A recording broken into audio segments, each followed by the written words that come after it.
Okay, these are the old gaskets and old O-rings that go inside the pistons for the brakes.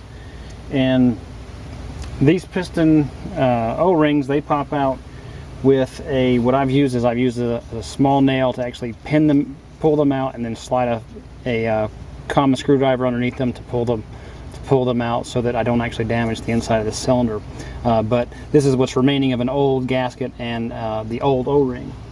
To get the new one in, I actually put a little bit of oil inside the bag that they came in, so that they're nice and lubricated already, and I'm not putting in a dry gasket.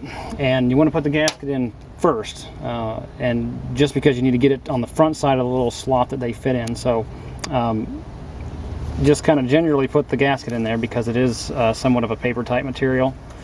And then once you get it in there, pull it to the front, so that your O-ring is actually going to go in the rear side of it.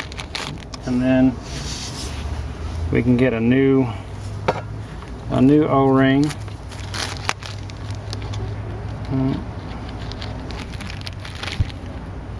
Of course, I have hydraulic fluid on my hand. Okay.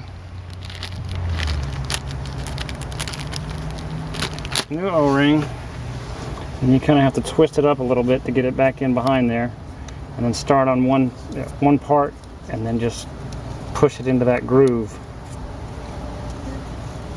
and just make sure that it's back behind that paper gasket.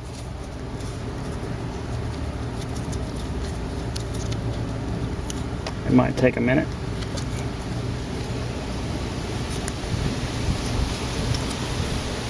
I'm just making sure I slid it back. I want to make sure that it actually is behind it and not in front of it.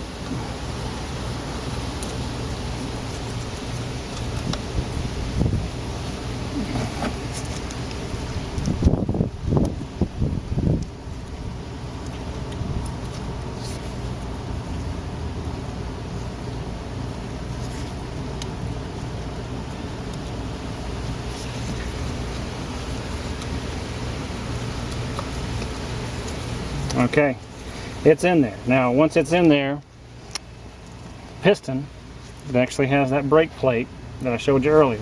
That brake plate, you can see this has been soaking in oil, so that it'll be useful once it's actually in there.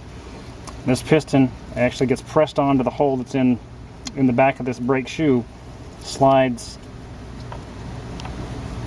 inside this cylinder, and actually goes back and forth and presses this brake pad out.